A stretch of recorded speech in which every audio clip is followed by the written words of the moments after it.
On a cold winter's day in Manhattan, a chance encounter between Donald Trump and a homeless veteran sets in motion a series of events that will leave you speechless. What began as a simple moment of compassion turns into something far greater, changing the lives of not just one person, but an entire community of veterans. Before we dive into this incredible story, make sure to hit that subscribe button and turn on the notification bell so you never miss a moment of heartwarming, life-changing content like this. Now, let's get started. It was one of those bitterly cold winter afternoons in Manhattan, where the wind bit at exposed skin and the air carried the weight of imminent snowfall.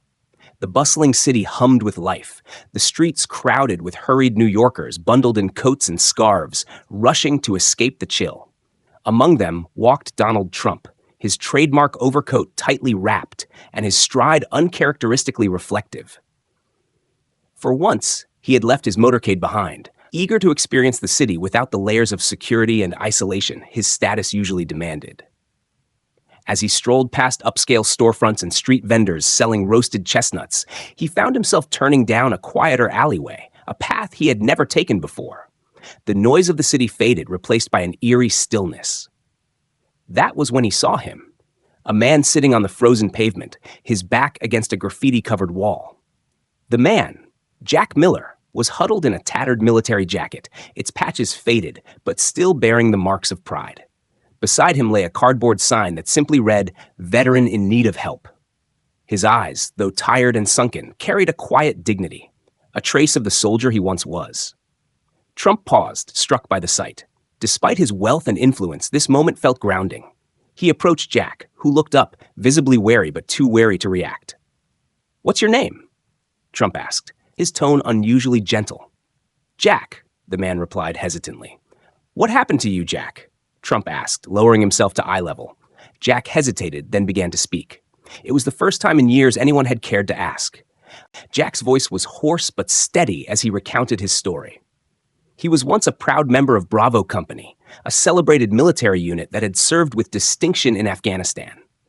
For years, Jack had lived a life of discipline and purpose, risking everything for his country alongside his brothers in arms. But when the war ended and he returned home, the battles didn't stop. Instead, they changed form. Transitioning to civilian life proved to be an uphill battle. Job opportunities were scarce for someone with his background. Employers seemed uncomfortable with his military experience, seeing only the stereotypes of a battle-worn soldier. To make matters worse, Jack's physical injuries and worsening PTSD made it nearly impossible to maintain steady work. "I tried, Jack said, his voice breaking. "But it felt like the country I fought for had no place for me anymore." Trump listened intently, his expression uncharacteristically somber.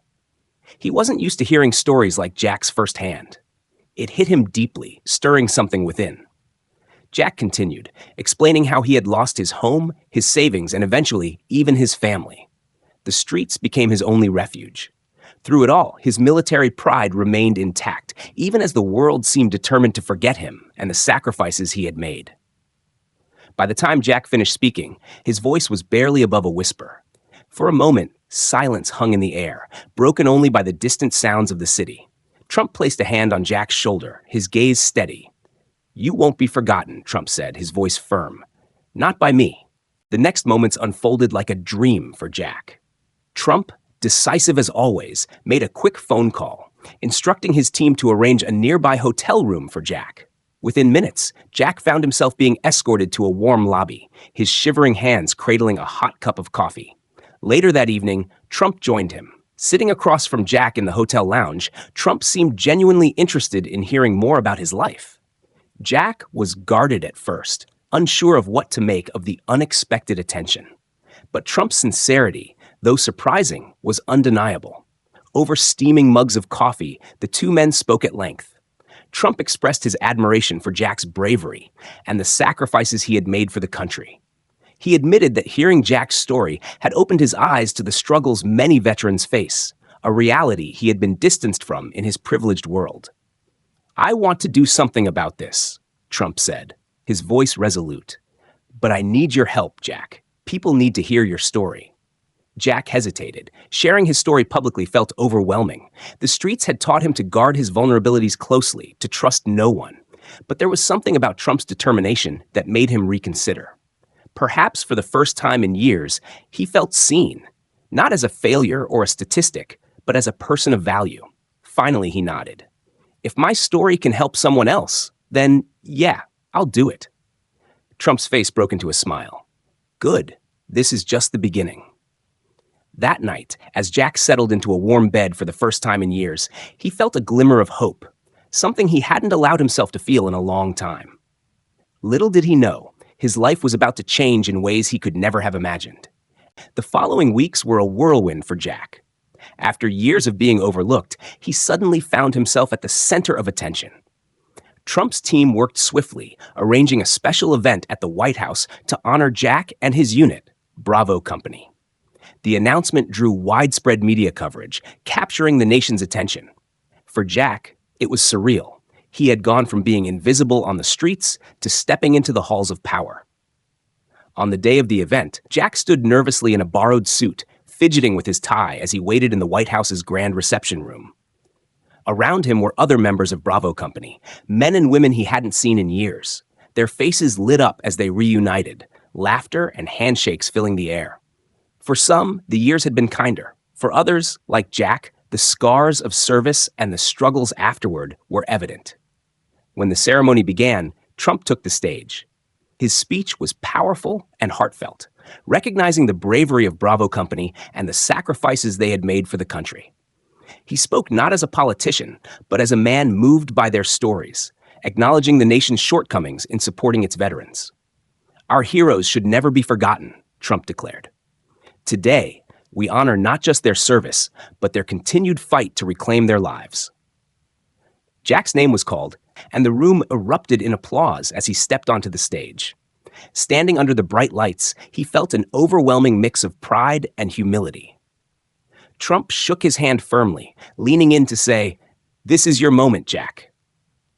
Jack looked out at the audience, fellow veterans, government officials, and media representatives. The applause wasn't just for him, it was for every veteran who had struggled in silence. The ceremony ended with a powerful announcement. Standing before the audience, Trump unveiled the creation of the Bravo Company Fund, a comprehensive initiative designed to support veterans with healthcare, housing, and employment opportunities. The fund, he explained, was not just about providing assistance, but restoring dignity and purpose to those who had sacrificed so much. Jack listened in awe as Trump outlined the fund's goals. For the first time, he saw a tangible effort to address the issues he and his comrades had faced. The initiative was ambitious, promising not just immediate aid, but long-term solutions to systemic problems that had plagued veterans for decades. "We cannot call ourselves a great nation if we leave our heroes behind," Trump said, his voice resolute. The Bravo Company Fund is a promise that no veteran will ever feel forgotten or abandoned again.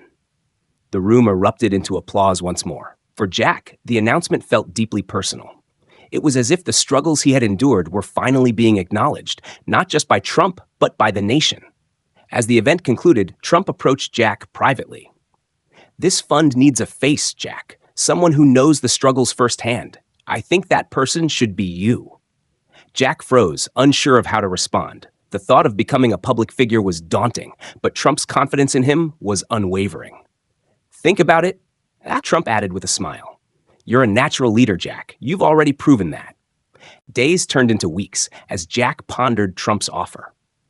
The idea of becoming the face of the Bravo Company Fund was both exhilarating and terrifying. He had spent so long on the fringes of society that stepping into the spotlight felt almost impossible. Yet, deep down, he knew this was an opportunity not just for himself, but for countless other veterans who were still fighting their battles in silence. With Trump's encouragement and the support of his former comrades, Jack decided to embrace the challenge. His first public appearance as the fund's representative was at a small gathering of veterans in Washington, D.C. Standing at the podium, his hands trembled slightly as he adjusted the microphone. "I'm not a polished speaker," he began, his voice steady despite his nerves. "I'm just a guy who's been through it, just like many of you." What followed was a raw, heartfelt account of his journey, From the camaraderie of Bravo Company to the loneliness of the streets, and finally to the hope he had found through this initiative. His honesty struck a chord with the audience, many of whom were moved to tears. As the weeks went on, Jack became more comfortable in his new role. He traveled across the country, visiting veteran centers, speaking at events, and meeting with policymakers. Each appearance was a reminder of why he had chosen to step forward. Every handshake, every story shared by a fellow veteran fueled his determination to make the Bravo Company Fund a success. Jack's transformation was remarkable. Once a man who had lost everything, he was now a powerful advocate, using his voice to fight for those who couldn't. And in doing so, he found a renewed sense of purpose, a mission that gave his life meaning once more. Jack's transformation didn't go unnoticed. Soon, he was invited to speak at the prestigious National Veterans Honor Gala, a gathering attended by influential figures, political leaders, and high-profile veterans from all over the country. The event was held in Washington, D.C., and the grandeur of it felt like a world away from the cold streets where Jack had once lived. As he stood backstage, the weight of the moment hit him. He had come so far, from being homeless on the streets to now standing before the nation's most powerful people, ready to share his story. His hands were clammy, his stomach a tight knot of nerves, but this time, there was no hesitation. This wasn't just for him. It was for every veteran who had been forgotten. When Jack's name was called, he stepped onto the stage, greeted by the resounding applause of a crowd that included former presidents, senators, and fellow veterans. The spotlight was blinding, but Jack didn't falter. He took a deep breath and began. "For too long," Jack started, his voice strong but filled with emotion, "we've been told that our sacrifices are enough, that serving our country means we've done our part, and now we're expected to just disappear into the background." He paused, letting the weight of his words sink in. The audience was silent, hanging on every syllable. "I'm here today," he continued, "because we are more than our service. We are human beings, and too many of us are suffering, silent and unseen, because we've been forgotten." Jack spoke about his own struggles, how his time in Bravo Company had shaped him, but how the battle didn't end with his return home. He spoke of the isolation, the hopelessness, and the pain of trying to rebuild a life in a world that seemed indifferent. And he spoke of the moment Trump had stepped into his life, offering not just assistance, but a chance to have his voice heard. The speech was a revelation. Jack's honesty, his passion, and the rawness of his experience moved the audience deeply. By the time he finished, the room was filled with a standing ovation, tears in many eyes. For Jack, the applause wasn't just for him. It was for every veteran in the room, every veteran at home, every veteran who had ever felt abandoned. And it was a moment that solidified his place as a powerful advocate for change. As the months passed, the Bravo Company Fund flourished, and Jack found himself at the forefront of its mission. His story had sparked a movement, and the fund, under his leadership, quickly became a lifeline for countless veterans across the country. It wasn't just about money. It was about giving veterans the tools to rebuild their lives with dignity. The fund provided medical assistance, access to housing, job training programs, and scholarships for veterans seeking to return to school. But the most important thing it offered was hope. Jack's tireless advocacy had brought attention to the challenges veterans faced, and the fund was able to address those challenges head-on. Jack visited veteran centers from coast to coast, listening to the stories of men and women who, like him, had served and then found themselves lost in the system. He witnessed firsthand the power of the fund's work. There were moments when a veteran, once living on the streets, would walk into a center with a job offer in hand, or when a mother would thank the fund for providing health care for her disabled husband. These moments were both humbling and inspiring, reminding Jack why he had made the decision to lead this charge. As the fund expanded, so did its impact. Jack's name became synonymous with the cause he had come to represent. He didn't just visit the veterans, he became one of them, a living testament to the power of compassion and community. He spoke at rallies, appeared on television programs, and advocated for legislative changes to improve the care and support for veterans nationwide. In a way, Jack had become the face of a revolution, one that no longer ignored the struggles of the brave men and women who had served their country, but instead sought to uplift and empower them. His legacy was being written, not just in his words, but in the lives he had touched. As the years passed, the partnership between Jack and Trump evolved into something even deeper than either had initially anticipated.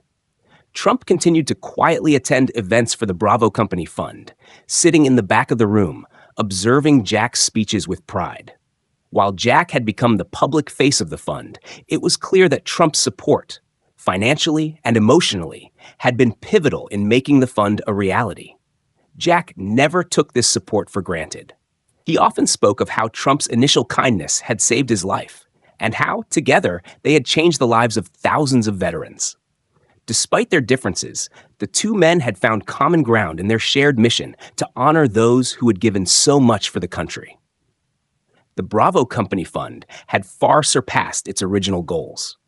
What started as a small initiative had grown into a nationwide movement, raising millions of dollars, impacting countless lives, and reshaping how the country viewed its veterans. Jack's transformation from a homeless veteran to a national advocate was a story of redemption, but also a testament to the power of second chances. His voice had become a beacon of hope for those who had been silenced for far too long. And as he stood at the podium at one of the fund's anniversary events, with Trump by his side, Jack reflected on how far they had come. Together, Jack said, addressing the packed room, we've shown that it's never too late to make a difference, that no one is ever too far gone to be brought back, and that we can always do better for our veterans, for our heroes. This isn't just my legacy, it's our legacy. The years had passed quickly since Jack had first stepped onto that White House stage. His life transformed by the chance encounter with Trump. His journey had taken him to places he had never dreamed of. He had traveled the country, spoken to thousands of veterans, and witnessed the power of the Bravo Company Fund in action. He had gone from being a homeless, broken soldier to a symbol of hope for his brothers and sisters in arms. And through it all, he had never wavered in his commitment to giving veterans the future they deserved. The movement he had ignited was unstoppable. Across the nation, people were talking about the issues veterans faced, not just in terms of their physical injuries, but the psychological and emotional scars that often went unnoticed.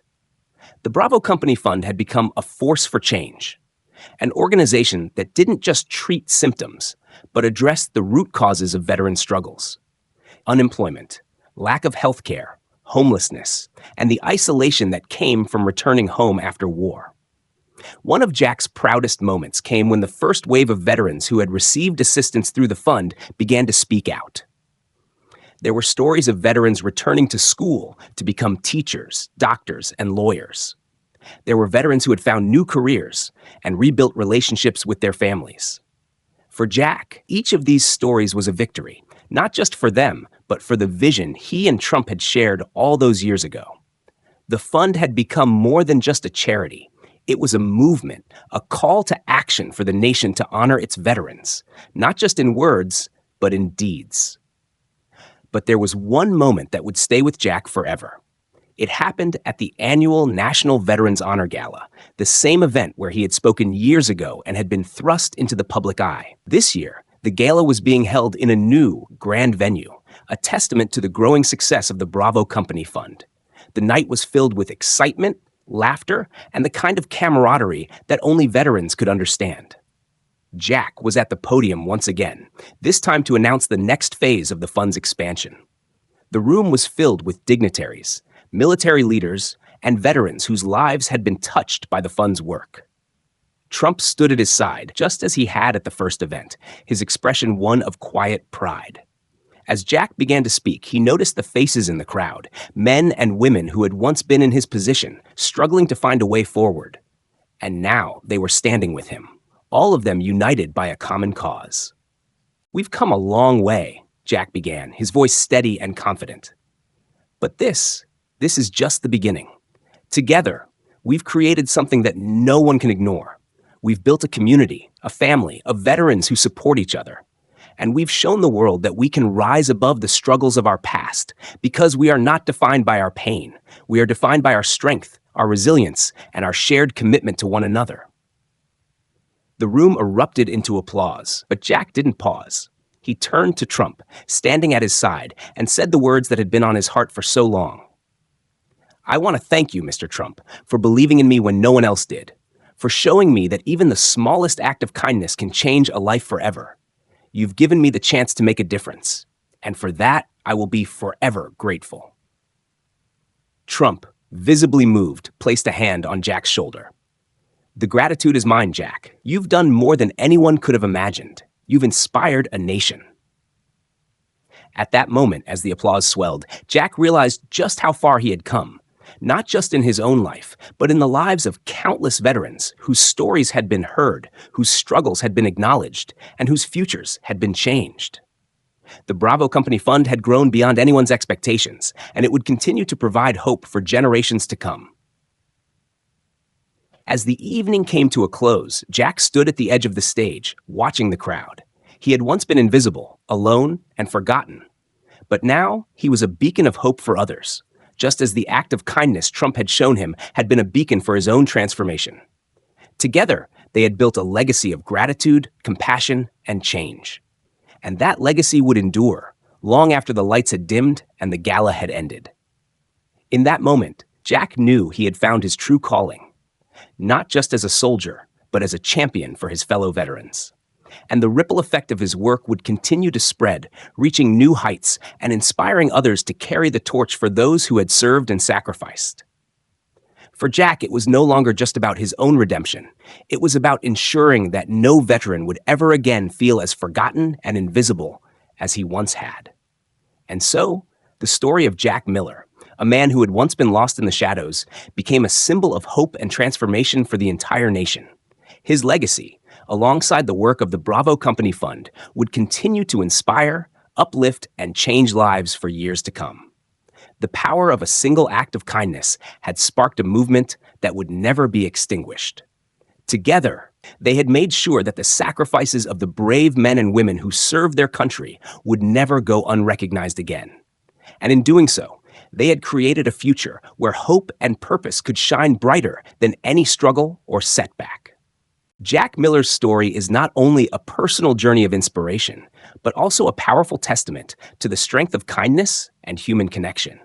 From the dark days of being forgotten on cold streets, Jack found a glimmer of hope through a small but meaningful gesture from a stranger, Donald Trump. From that moment, a wave of change began, not only transforming Jack's life, but also impacting the entire community of veterans who had given so much for their country.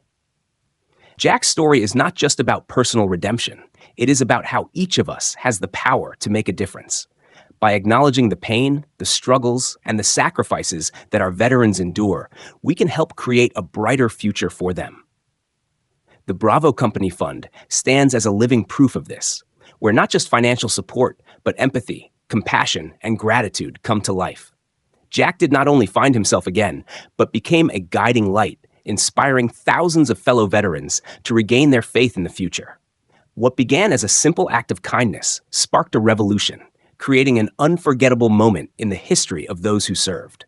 And as the story concludes, we see that, while each person has their own battles, it only takes one genuine connection, one heartfelt action, to bring about great change. And that is Jack's legacy, the legacy of everyone who refused to give up. Thank you so much for taking the time to follow Jack Miller's incredible journey and for watching the video till the end. We hope this story has inspired you as much as it has inspired countless others. The power of compassion, change, and second chances is something we can all take to heart. If you enjoyed this story, please don't forget to like the video and subscribe to our channel for more inspiring content. Your support helps us continue to share stories that matter and make a difference. Feel free to share this video with your friends and family. Let's spread the message of hope, kindness, and transformation. Once again, thank you for being a part of this journey with us.